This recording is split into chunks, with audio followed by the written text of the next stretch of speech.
Hello everyone, this is Warhawk Beyond 2040 and welcome to the final edition of the Legends of Tomorrow Season 6 review series. And today I am going to be talking about Episode 5, the Season 6 finale, the Fungus Amongus, which I have just finished watching. And this episode saw the departure of not one, but two characters.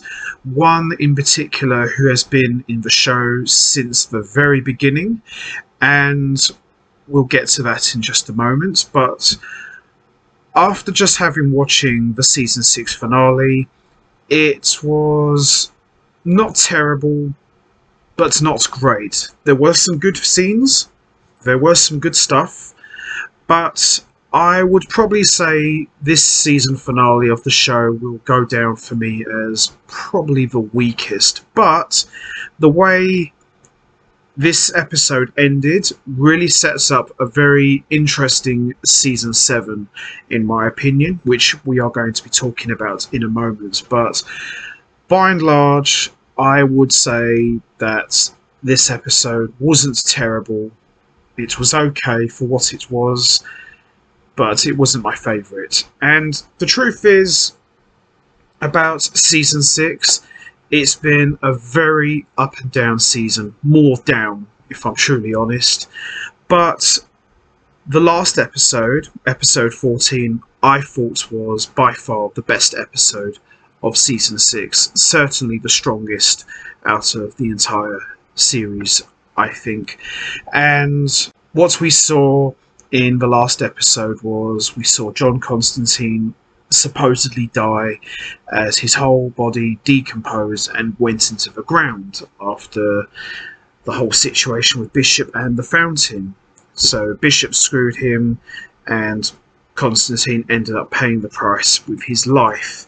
And as we saw at the end of episode 14, we saw the Legends retrieve all of the alien eggs, and there was one left behind, and we saw Mick Rory go back into the lab to try and rescue the final egg, and the whole lab exploded. So it looked like Mick Rory was actually killed off thanks to Bishop. That didn't happen. But we'll get to that momentarily. So with that all said, let's get straight into it. Let's talk about episode 15, the season 6 finale, the Fungus Amongus. So this episode picks up where he left off from the end of episode 14, and it turns out that Mick Rory did survive the blast, and the Legends managed to get all of the eggs to safety. They soon discover that Bishop not only disabled the Wave Rider, but also stole Kayla's ship as well. Zari and Astra return to the Wave Rider and tell the team that Constantine is dead, relaying to them everything about the Fountain of Imperium and Bishop's plan. All that's left of Constantine is a mushroom. As for Spooner, she's gravely ill and nothing that her mother does is helping. While the Legends try to figure out what to do, something crashes land on Earth just outside, and it's an alien scout that Nick, Ava and Sarah defeated, but not before the other one sends a beacon. Kayla works on trying to fix the Wave Rider, and Mick hangs out with her, helping to take responsibility for the eggs. He tells Kayla that after not being around for Lita, he isn't going to make the same mistake with these children. When she realises that aliens are coming, Kayla decides to take the ship and flee, but suggests that Mick can come with her and the kids. She gets Gideon online, but Bishop has left a video message. It turns out the Fountain isn't yet dead, although it is dying. The Legends need to figure out how to heal the Fountain, both saving Earth and young Spooner, and also the adult Spooner.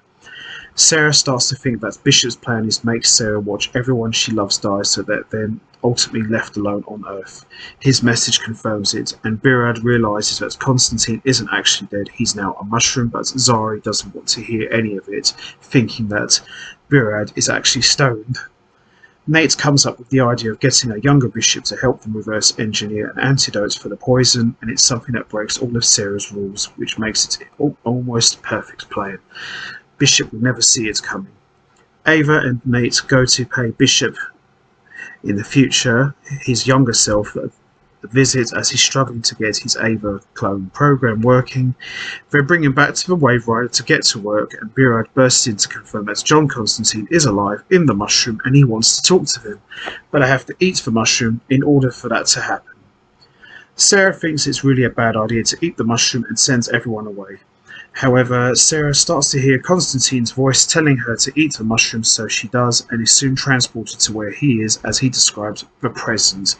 And we see John Constantine completely all decked in white, as he tells her that even if they heal the physical side of the fountain, the spiritual side will remain sick. Constantine also can't leave because it's the only thing keeping the fountain and Spooner alive.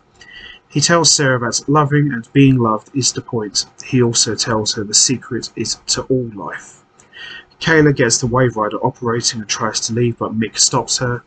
Young Bishop makes the antidote, but Sarah rushes in with the secret of life, and it's something insanely simple, so she sounds a little crazy. They're all connected. They give Spooner the antidote, and she's restored, but it doesn't stop the invasion. The aliens begin arriving just outside.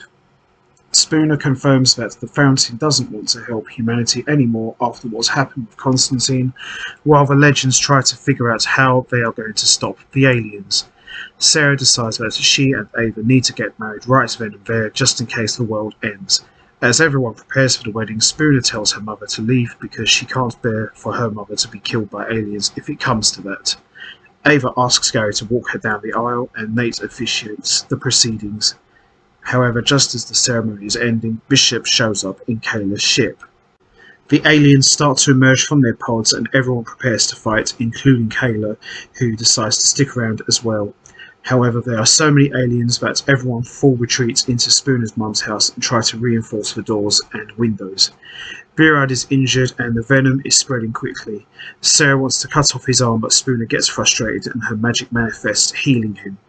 The Fountain is waking up and Spooner starts going around powering her friends so they can fight back. This was actually a really good scene. Probably the closest thing to, I wouldn't say the old Legends from like the first 3 seasons, but this was certainly the best fight scene of this show and certainly of this season, because there hasn't been really a lot of fight scenes in later seasons, so it was really good to see that. And for me, this is probably the closest thing we'll ever get to a fight scene with all of the heroes involved. With the odds not in their favour, Kayla goes full alien to hold things back so Sarah and Ava can complete their vows. When they kiss, energy surrounds them and then blasts out from them, taking out the aliens. The Fountain decided humans are worth it after all and saved them because of love. Bishop shows up, still unwilling to give up, but Mick and Kayla's kids start to hatch and attack Bishop, consuming him. Ugh. Mick bonds with one of the kids, telling the little alien he loves it. With the world saved, young Bishop is sent back to his time, his memory of the experience wiped. Zari goes to visit the Fountain and encounters Constantine. Constantine's soul now belongs to another demon in hell, so he's free from the Fountain, and he has to leave the Legends now, vowing that the next path that he embarks on requires him to walk alone. But he gives Zari a key before he goes and tells her she'll find out what it's for when the time comes. We then see Mick and Sarah reflecting on their adventures from the very beginning, and Mick decides to leave the team to go and have his family with Kayla, making Sarah the final and only original member of the Legends. This was actually a very touching and emotional moment between these two, because ever since Legends of Tomorrow started, Mick and Sarah have been through everything, and Mick's really changed a lot.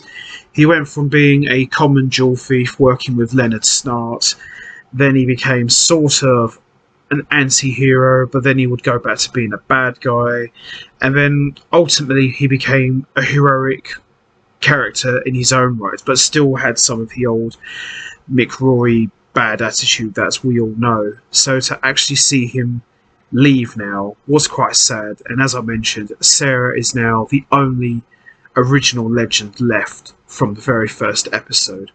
So this kind of says to me that it's possible that Season 7 could be the last season for Legends of Tomorrow, because, Sarah is the only original member left.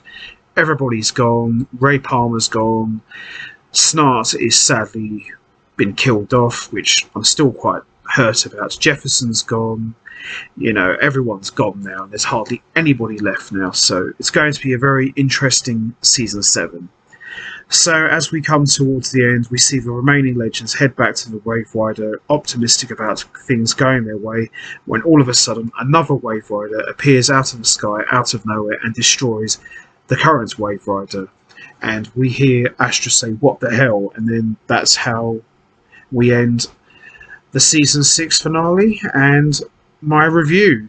Overall, this wasn't the best finale. I've seen better. But it wasn't the worst. It was pretty average.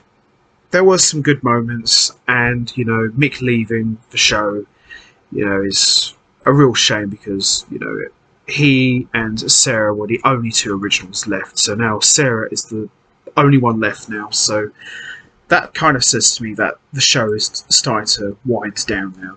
But we'll see, really. And Constantine being restored and now in hell as he goes on to another path. It looks like they've kind of left the door open for Matt Ryan to come back. I know I've heard stories about Matt Ryan is going to come back as a completely different character, but I hope we do see Constantine again, because in spite of the way he's been written, he's still been one of the best things about the second half of Legends of Tomorrow. But at the same time, he's had his silly moments, but when he's on his A game, he really delivers, and I'm going to miss Matt Ryan's portrayal of Constantine. And as I said in the previous edition, that he is the definitive Constantine. So that's going to be it from me. I'm going to wrap this up now.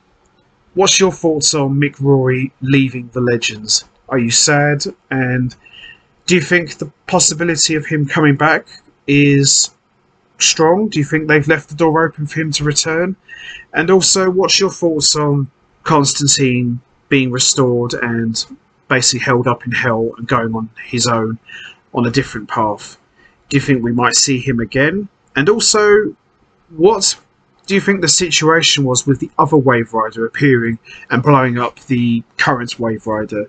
Do you think we'll learn about who that really was flying that Wave Rider? You know what to do, guys. Hit the like button, hit the subscribe button, leave your thoughts and comments down below. And I want to take this opportunity to say a special thank you to everybody for listening to me talking about all 15 episodes of Legends of Tomorrow Season 6.